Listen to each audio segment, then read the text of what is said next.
Friends, आज हम बात कर रहे हैं यस बैंक की और साथ में हम बात करेंगे डीएचएफएल की।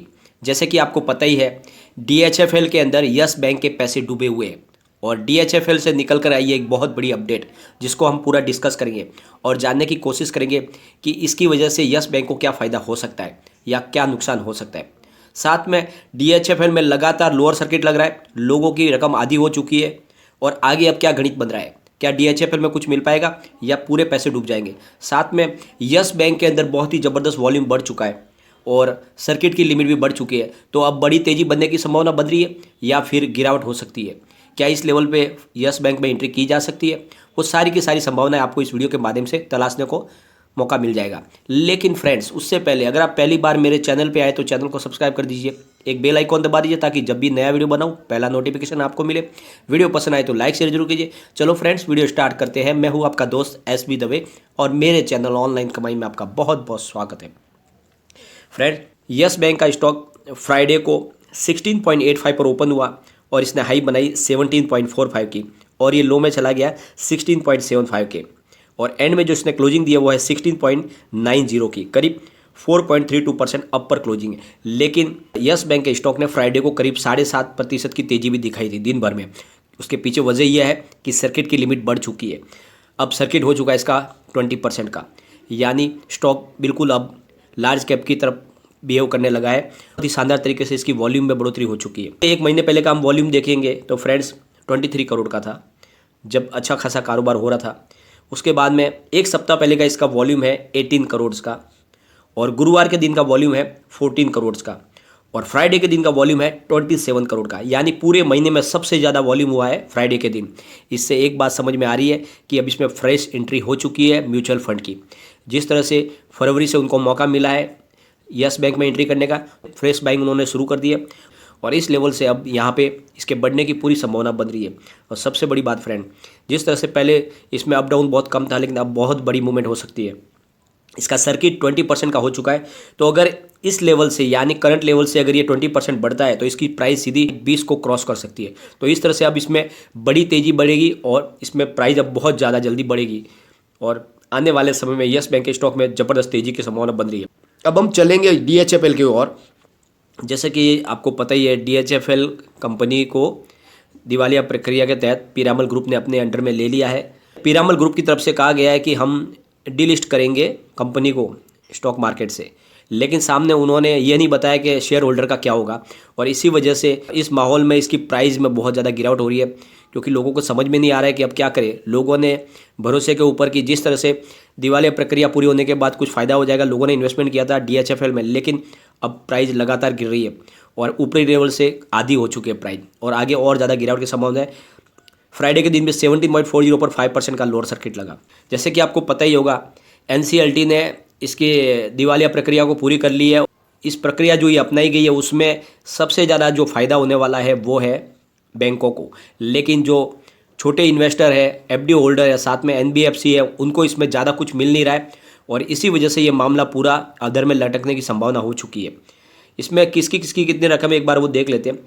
बैंकों की बात करें तो सबसे बड़ी जो रकम है वो है करीब SBI की 10,000 करोड़ की। उसके बाद में बैंक ऑफ इंडिया के 4,125 करोड़, कैनरा बैंक के 2,681 करोड़, NHB के 2,434 करोड़, यूनियन बैंक के 2,378 करोड़, सिटी बैंक के 2,229 करोड़, बैंक ऑफ बड़ौदा के 2,075 करोड़, इंडियन बैंक के 1,552 करोड़, सेंट्रल बैंक के 1,389 करोड़, IDBI बैंक के 999 करोड़ और HDFC बैंक के 361 करोड़। आप सोच रहे होंगे इसमें यस बैंक का नाम क्यों नहीं है, तो एक्चुअल में यस बैंक ने कोई लोन नहीं दिया था DHFL को, बल्कि उन्होंने डिबेंचर बॉन्ड खरीदे थे DHFL के और इसीलिए इसमें लिस्ट में उनका नाम नहीं है। जो रकम रिकवरी होगी वो डिबेंचर बॉन्ड की तरफ से होगी। जो ये अभी जो रिजोल्यूशन प्लान पास किया है उसमें सबसे ज़्यादा फायदा बैंकों को होने वाला है और उसका फ़ायदा यस बैंक को नहीं मिलने वाला है। तो इसलिए अब ये प्रक्रिया जो है अधर में लटकने वाली है, क्योंकि दिल्ली हाई कोर्ट ने DHFL की दिवालिया प्रक्रिया के खिलाफ इंडिया लेप्रोसी फाउंडेशन बनाम RBI के मामले में, जिसमें इंडिया लेप्रोसी फाउंडेशन एक चैरिटेबल ट्रस्ट है, उसकी ओर से याचिका दायर की गई है। उसके ऊपर नोटिस जारी किया गया RBI को। चीफ जस्टिस DN पटेल और जस्टिस ज्योति सिंह की खंडपीठ ने कहा RBI से DHFL में फिक्स डिपॉजिट होल्डर के पैसों की रिकवरी का जवाब मांगा है कि जिस तरह से प्रक्रिया अपनाई गई है उसमें फिक्स डिपॉजिट होल्डर के पैसों की रिकवरी होनी बहुत मुश्किल है और ये उनका जवाब मांगा गया है RBI से कि किस तरह से उनके पैसों की रिकवरी हो पाएगी। याचिकाकर्ता का मानना है कि RBI की अधिनियम की धारा 45 MBA के संदर्भ में DHFL संकट को हल करने के लिए धारा 45 QA1 के प्रावधानों को प्रभावित करने के लिए जो NBFC के जमाकर्ताओं को जमा रकम की गारंटी देता है उसको लागू नहीं किया गया, लेकिन उसके उलट RBI ने जो तरीका अपनाया उसमें जमाकर्ताओं को भयंकर नुकसान हुआ है। यानी जो RBI की तरफ से जो गाइडलाइन अधिनियम था जमाकर्ताओं की बचाव के लिए उसका इस्तेमाल नहीं करके उन्होंने दूसरा तरीका अपनाया, जिसकी वजह से जो इसके FD होल्डर है उनको ज़्यादा लॉस हुआ है।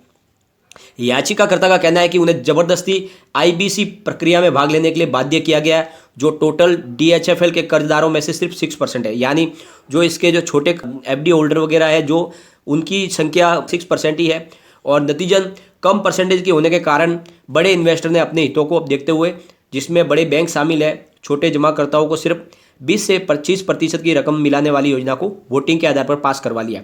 यानी जो ये योजना पास की गई इसमें जो छोटे इन्वेस्टर है, जो म्यूचुअल फंड वगैरह है, उनको सिर्फ 20 से 25% ही रकम मिलेगी और बाकी सारी रकम बड़े इन्वेस्टर के हाथ में चली जाएगी। और याचिकाकर्ता ने अपनी याचिका में कहा कि NCLT ने insolvency and liquidation proceedings of financial service providers and application to adjudicative authority rules 2019 की अवमानना की है। India leprosy foundation charitable trust का कहना है कि इस दिवालिया प्रक्रिया में बैंकों और जमाकर्ताओं के बीच में भेदभाव किया गया है, जबकि RBI की अधिनियम धारा 1934 के अध्याय में B के तहत RBI अपनी शक्ति का इस्तेमाल NBFC के जमाकर्ताओं के हितों की रक्षा के लिए करने के लिए बाध्य है।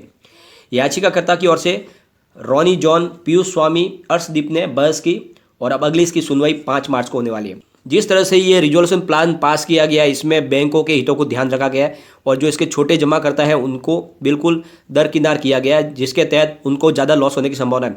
जैसे कि आपको पता ही होगा जो जमाकर्ता है उनकी रकम को भी 4 भागों में बांटा गया है। जिसकी रकम 2 लाख से कम है उनको पूरी रकम देने का प्रावधान है, जो 10 लाख से ऊपर है बिल्कुल उनको तो नहीं के बराबर रकम मिलने वाली है। और इसी वजह से यह याचिका दायर की गई है इंडिया लेप्रोसी फाउंडेशन की तरफ से, जो एक चैरिटेबल ट्रस्ट है और उनकी भी रकम लगी हुई है और उनका क्या नाम मतलब है, एक चैरिटेबल ट्रस्ट के पैसे भी डूब रहे हैं और इस तरह से लोगों के साथ ये अन्याय किया जा रहा है। और जिस तरह से आपको पता ही होगा यस बैंक भी डिबेंचर बॉन्ड खरीदे हुए है, तो ये जो प्रक्रिया अपनाई गई है इसमें सिर्फ बैंकों को ही फायदा होने वाला है। तो इसके तहत इसमें यस बैंक को भी कोई ज़्यादा फायदा होने वाला नहीं है, क्योंकि उसने भी डायरेक्ट लोन नहीं दिया बल्कि उन्होंने डिबेंचर बॉन्ड खरीदे और उनको इस प्रक्रिया के तहत कम ही पैसे मिलने वाले। इसलिए अब ये मामला अदर में लटक गया। अब इसकी सुनवाई 5 मार्च को होगी। तो इस तरह से अभी फिलहाल एक तरह से देखें तो यस बैंक के लिए ये फायदे वाला ही सौदा है, क्योंकि यस बैंक ने डिबेंचर बॉन्ड के थ्रू ही इन्वेस्टमेंट किया था। जो भी रिकवरी है वो बैंक के थ्रू नहीं होगा बल्कि डिबेंचर बॉन्ड के थ्रू होगी, इसलिए वहाँ से उसको मिलने की रकम की संभावना कम थी। लेकिन अगर अब ये मामला दिल्ली हाईकोर्ट में गया और इसके अंदर और कोई नया फैसला निकल के आता है तो इसका फ़ायदा यस बैंक को जरूर होगा। जैसे आपको पता ही होगा इसके बहुत सारे टारगेट सेल के दिए जा रहे थे लगातार, जिसकी वजह से इसकी प्राइस गिराया जाए और उसके पीछे उनकी मंशा एक ही थी कि निचले भाव से खरीदारी की जाए। सबको एक बात का पता है, यस बैंक आने वाले समय में मल्टीबैगर स्टॉक बनेगा, तो सब अपनी बहती गंगा में हाथ धोना चाहते हैं, लेकिन कोई भी चाहता है कि निचले भाव से खरीदारी की जाए ताकि ज़्यादा प्रॉफिट मिले। और इसी खेल के तहत बहुत सारे जो रिटेल इन्वेस्टर है छोटे पैनिक होकर वो अपना माल बेच देते। अगर आपने यस बैंक में इन्वेस्टमेंट किया तो आपको लॉन्ग टर्म नजरिया रखना होगा, आने वाले समय में आपको बहुत अच्छा प्रॉफिट मिलेगा। लेकिन फ्रेंड्स, कोई भी इन्वेस्टमेंट करने से पहले अपने फाइनेंशियल एडवाइजर से एक बार एडवाइस ले ले या अपना खुद का रिसर्च करें, क्योंकि मैंने ये वीडियो आपके एजुकेशनल पर्पज के लिए ही बनाया है। वीडियो पसंद आए तो लाइक शेयर जरूर कीजिए और चैनल को सब्सक्राइब कर दीजिए। Thank you friends.